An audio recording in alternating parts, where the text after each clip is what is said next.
wabarakatuh. Halo ekonom muda, kondisi ekonomi pasca pandemi menjadi sebuah peluang dan tantangan tersendiri bagi setiap negeri, termasuk di Indonesia. Berbagai sektor ekonomi kini perlahan mulai bangkit, membangun kembali keterpurukan yang digerogoti selama masa pandemi. Tak bisa dipungkiri bahwa pemerintah terus melakukan berbagai upaya untuk memberikan stimulus dalam rangka pemulihan ekonomi nasional pasca pandemi. Lantas, mungkin kita bertanya-tanya, bagaimana dengan peran ekonomi syariah dalam hal ini? Bisakah ekonomi syariah menjadi alat pendukung dalam pemulihan ekonomi negeri? Tentu saja bisa. Bahkan ekonomi syariah kian menunjukkan karakternya sebagai sistem perekonomian umat yang mengedepankan keadilan dan kesejahteraan sosial. Dikutip dari CNN Indonesia, menurut Deputi Gubernur Bank Indonesia Bapak Dr. Sugeng, bahwa ekonomi syariah menjadi harapan bagi pertumbuhan ekonomi di era pandemi. Hal ini kemudian didukung dengan adanya nilai dan prinsip dasar dalam ekonomi syariah. Nilai-nilai ekonomi syariah terdiri atas nilai kepemilikan, berusaha dengan berkeadilan, pertumbuhan yang seimbang, serta bekerja sama dalam kebaikan. Nilai-nilai tersebut kemudian diimplementasikan dalam prinsip-prinsip dasar ekonomi syariah. Satu di antaranya adalah dengan pemberdayaan filantropi Islam seperti zakat, infak, sedekah, dan wakaf. Pemberdayaan instrumen zakat bertujuan untuk mengendalikan harta individu dan sebagai distribusi pendapatan yang inklusif.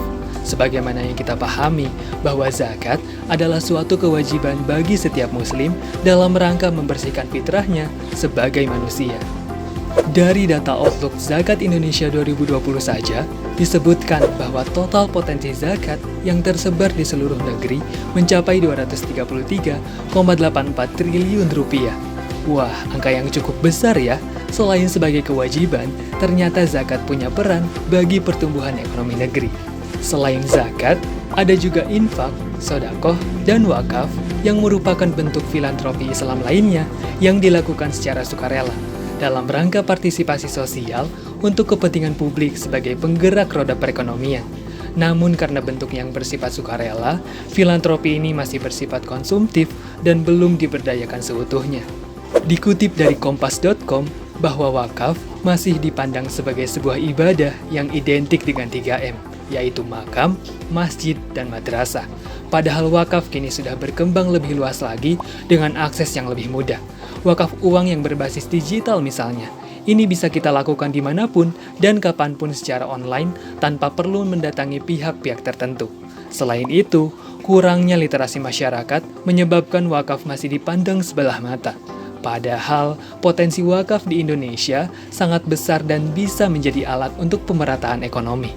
Pentingnya pemberdayaan zakat, infak, sedekah, dan wakaf selain sebagai bentuk kepedulian sosial, juga berperan sebagai penggerak dalam sirkulasi ekonomi.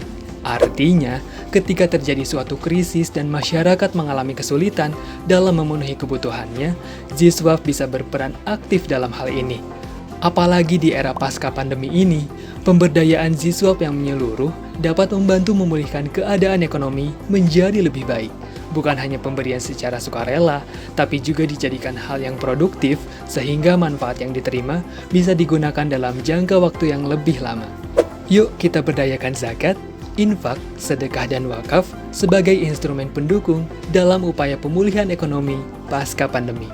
Ekonomi syariah untuk kesejahteraan kita semua. Ekonom Robani untuk bangsa yang madani. Terima kasih. Wassalamualaikum warahmatullahi wabarakatuh.